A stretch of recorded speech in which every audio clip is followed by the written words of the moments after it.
Ride a Wild Pony is a really lovely film. This is a Disney film from 1975. It's directed by Don Chaffey, written by Rosemary Ann Sisson, based on the novel by James Aldridge. And this is actually set in Australia, but we do have a partly American cast, partly Australian. And it focuses on a little boy called Scotty, played by Robert Bettles. And he has a horse that he rides to school. And one day this horse goes missing, and this little girl ends up getting this horse, not realizing, of course, that the horse belonged to somebody else. And this little girl is in a wheelchair, but when she has this horse and she trains this horse, it gives her a kind of a new positive outlook, something that she can really focus on. And Josie, the little girl, played by Eva Griffith, she's not a very likable character, I have to say. She's quite nasty to the pony, at least compared to the way Scotty treats the pony. She's not very nice, and she definitely seems quite entitled.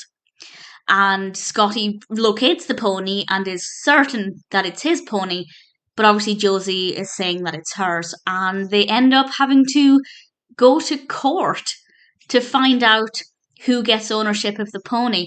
And I won't say any more than that. I won't say what happens. I will, in a bit, with a spoiler warning, share some thoughts about the final third of the film, because it kept me on my toes, and I'll share some thoughts about that in a moment. But the narrative is really sweet. The pacing is really good. It's a little slow to begin with, but once it gets going, things move forward at a really steady rate. The film is about an hour and a half, roughly, so it's not tremendously long. It's not a bad length at all. The characters are all either very likable or at least very well written. As I said, Josie I didn't like as a character, but I thought she was a very well written character, and the performances are really good.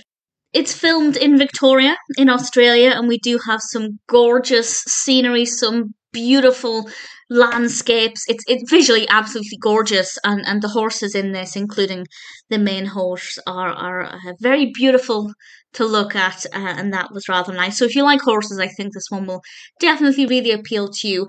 My favourite scenes were from the court onwards, which it takes up a good chunk of the film, and I'm a fan of courtroom dramas in general. This one is obviously a little bit different, but very entertaining, and I'd say very unpredictable right up until the very last minute. That's not to say we don't get answers until the last minute, but it kept going in different directions, and I kept thinking it was going to go somewhere, and then it went somewhere else, and it was very unpredictable. And I think it's a very well written narrative that's quite emotional. If you're an animal fan, and you could kind of put yourself in both of the children's shoes. Both of them love that horse. They treat the horse very differently, but they both clearly love that pony. And at the end of the day, somebody is going to be let down. How could you possibly let down either of the children?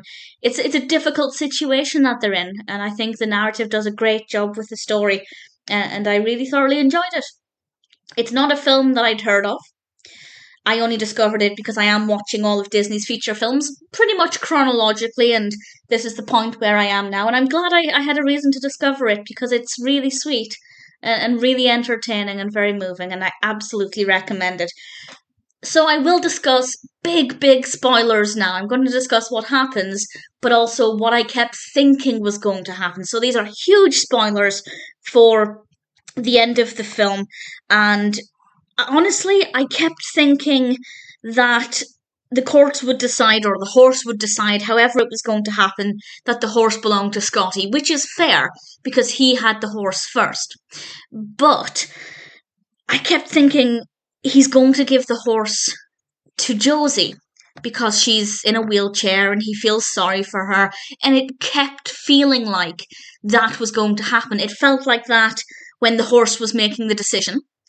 And then it felt like that when Josie went to visit the horse after the fact, and I thought he's going to give her the horse, and he didn't, and I like that, because, well, as I said, she's acted quite entitled. She's not a very likable character. I didn't want her to get the horse anyway. I don't really like how she was talking to the horse, but at the same time, I didn't think that would be the right outcome, because the horse is rightfully Scotty's. It was his horse first. So it wouldn't be fair to give her the horse just because she's in a wheelchair. There are many other horses that she could get, and they would be rightfully hers. So I'm so glad it didn't go down that direction, but it kept feeling like it was going to, constantly kept feeling like that's what was going to happen, and I'm really glad that it didn't. And ultimately, as much as it kept me on my toes towards the end, literally in the last kind of 5 minutes, I was so confused with where it was going because I had no idea ultimately where this horse would end up. But everything worked out the way I hoped it would. It's a delightful film. Really thoroughly enjoyed it, and I'm very, very glad that I had the chance to see it. And the reason to see it, watching Disney's feature films chronologically, has meant that I've discovered some gems that I perhaps otherwise wouldn't have heard of. And I'm pretty confident in saying that Ride a Wild Pony is definitely one of them.